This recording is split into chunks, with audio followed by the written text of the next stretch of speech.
என் student என்கிட்ட ஒரு நாள் அழுதுகிட்டே ஓடி வந்தா. மேம், எனக்கு இந்த ஸ்கூல்ல படிக்கணும்னு ரொம்ப ஆசை. ஃப்ரெண்ட்ஸ், டீச்சர்ஸ் எல்லாரும் செட் ஆயிட்டாங்க. ஆனால் என் பேரண்ட்ஸ் ஸ்கூல் மாற்றியே தீர்வேன்னு நிற்கிறாங்க. நீங்கள் எப்படியாவது அவங்க கிட்ட பேசுங்கன்னு. நான் அவங்க அம்மாவுக்கு கால் பண்ணி பேசினேன். அவங்க சில பர்சனல் விஷயங்கள் ஷேர் பண்ணாங்க. அவங்களுக்கும் அவங்க பொண்ணு இங்கே தான் படிக்கணும்னு ஆசை. ஆனால் அவங்க எடுக்கிற டிசிஷன் படி அவங்களால எந்த காரியமும் செய்ய முடியல. டிசி வாங்கிட்டாங்க. அவள் அழுதுகிட்டே பாய் சொல்கிறதுக்கு வந்தா. நான் சொன்னேன், உனக்கும் இந்த ஸ்கூலில் தான் படிக்கணும்னு ஆசை, உங்கள் அம்மாக்கும் நீ இந்த ஸ்கூலில் தான் படிக்கணும்னு ஆசை.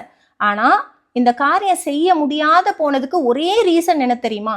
உங்கள் அம்மா ஃபினான்ஷியலி டிபெண்ட்டாக இருக்காங்க. இப்போ உன் மனசில் பட்டிருக்கிற இந்த வலி, இந்த காயம், இந்த கஷ்டம் இதெல்லாம் 2-3 நாளில் போயிடும். ஆனால் இதெல்லாமே நீ வைராக்கியமாக மாற்றிக்கோ. அந்த வைராக்கியம் உன் மனசை விட்டு போகவே கூடாது. நீ வாழ்க்கையில் எந்த அளவுக்கு முன்னேறணும்னா, நீ ஒரு டிசிஷன் ஃப்யூச்சரில் எடுக்கிறேன்னா அது ரைட்டாக இருந்ததுன்னா அதில் ஸ்ட்ராங்காக நீ நிற்கக்கூடிய அளவில் ஃபினான்ஷியலி நீ இண்டிபெண்ட்டாக மாறணும். இந்த காரியத்தை உன் மனசில் வச்சுக்கிட்டு நீ ஒவ்வொரு நாளும் படிக்கணும், வாழ்க்கையில் ஒரு நல்ல பொசிஷனுக்கு போகணும். இதை மட்டும் உன் மனசுலேருந்து நீ எடுத்துக்காதுன்னு நான் சொன்னேன். இந்த மெசேஜ் எல்லாருக்குமே தான்.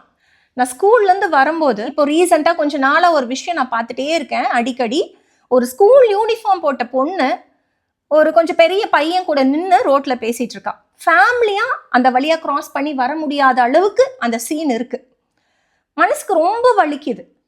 யோசிச்சு பாருங்க, ஒரு ஸ்கூல் படிக்கிற பொண்ணு இந்த மாதிரி ஒரு சிச்சுவேஷனில் மாட்டியிருக்கா. இவ புக் எடுத்து படித்தா படிக்க முடியுமா? மனசு எங்கெங்கெல்லாம் போகும்? தேவையில்லாத கனவும் தேவையில்லாத கற்பனைகள் தான் வரும்.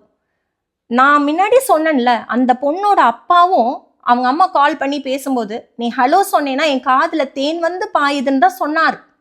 ஆனால் சூழ்நிலைகள் பாருங்க, ஒரு சில வருஷத்துல நீ எடுக்கிற எல்லா முடிவும் தப்பு, நீ பேசினாலே கோவம் தான் வருதுங்கிற அளவுக்கு மாறிடுச்சு. நம்ம வாழ்க்கை எப்போ எப்படி மாறும்னு யாருக்குமே தெரியாது. எல்லா மென்னும் கொஞ்ச நாள் இப்படி மாறிடுவாங்கலாம் நான் சொல்ல வரல.